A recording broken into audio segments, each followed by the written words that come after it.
গেল বছর অগ্নিকাণ্ডের পর আর মাথা তুলে দাঁড়াতে পারেনি ঢাকার বঙ্গবাজার। আগের মতো পোশাকের কালেকশন এবং পরিবেশ না থাকাতে আসছে না মফস্বলের খুচরা বিক্রেতারা, আর এর ফলে জৌলুস হারাতে বসেছে পোশাকের এই পাইকারি বাজার।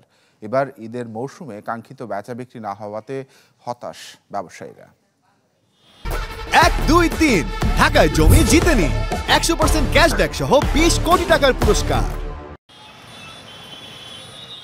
ঢাকার বঙ্গবাজার এক বছর আগে ঘটে যাওয়া অগ্নিকাণ্ডের ক্ষত শুকায়নি পুরোপুরি, যেখানে এখন ছোট পরিসরে ব্যবসায়ীদের বেঁচে থাকার লড়াই।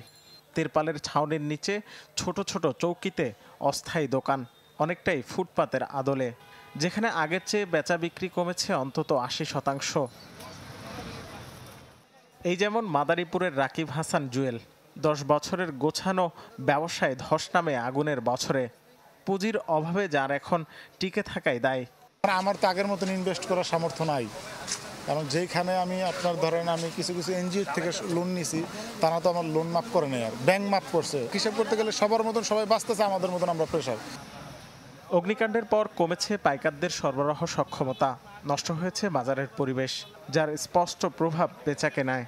ব্যবসায়ী সমিতির তথ্য বলছে, জৌলুসের সময় অন্তত 1500 কোটি টাকার লেনদেন হতো রমজানের ঈদ মৌসুমে, যা এখন নেমেছে 300 কোটি টাকার নিচে। সারা দেশের ক্রেতারাও হয়েছে বিমুখ, যাচ্ছেন অন্য বাজারে।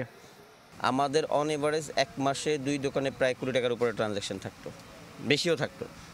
এখন আসলে আমাদের যদি 2 দোকানে এভারেজ সেল চিন্তা করি, পার ডে হয়তো 2 দোকান মিলে 60 থেকে 70 হাজার টাকা আমাদের আয় হচ্ছে। যেটা আগে 500 টাকা বিক্রি করতাম আমরা, এটা এখন 200 টাকা বলে, এখন ফুটপাতের মতো দাম বলে কাস্টমার। ক্রেতা ধরে রাখতে আশেপাশের বহুতল মার্কেটে নতুন করে দোকান সাজিয়েছেন বঙ্গবাজারের বহু ব্যবসায়ী, কিন্তু ফল মিলেনি খুব একটা। রমজান মাসে আমাদের একেবারে না হলেও প্রতিদিন 6 লাখ 7 লাখ টাকা বিক্রি করতাম, সেখানে এখন মানে একেবারে 0 পয়েন্টে চলে আসছে। আমাদের 15 রমজান পর্যন্ত চলে সবরাতের পর থেকে। এইবার প্রথম রমজানের 2 দিন আগের থেকেই পাইকারি মার্কেটের বেচাকেনা নষ্ট হয়ে গেছে। পুরনো ব্যবসা ফিরে পেতে উদ্যোগী বঙ্গবাজারের ব্যবসায়ী সমিতি। নেতারা জানান, শিগগিরই বিতরণ করা হবে ক্ষতিপূরণ। আলোচনা আছে বহুতল ভবন নির্মাণেরও। একদম সমতল বন্টন, কারোর 2 টাকা বেশি কম নেই, সবার সমান নগদ টাকা দেন। এটাও তো ঈদের আগে তো হবে না, সময় শেষ হয়ে গেছে। কালকা জানাতে পারবো, কালকা সবকে আজকে প্রধানমন্ত্রীর কাছে উনি ডেট দিব কবে আমাদের এটা উদ্বোধন করবে, উদ্বোধনের আগে টাকা দিয়ে দিব। বঙ্গবাজারে অগ্নিকাণ্ডে ক্ষতিগ্রস্ত ব্যবসায়ীর তালিকায় রয়েছে 2961 জনের নাম। রাকিব হোসেন, চ্যানেল 24, ঢাকা।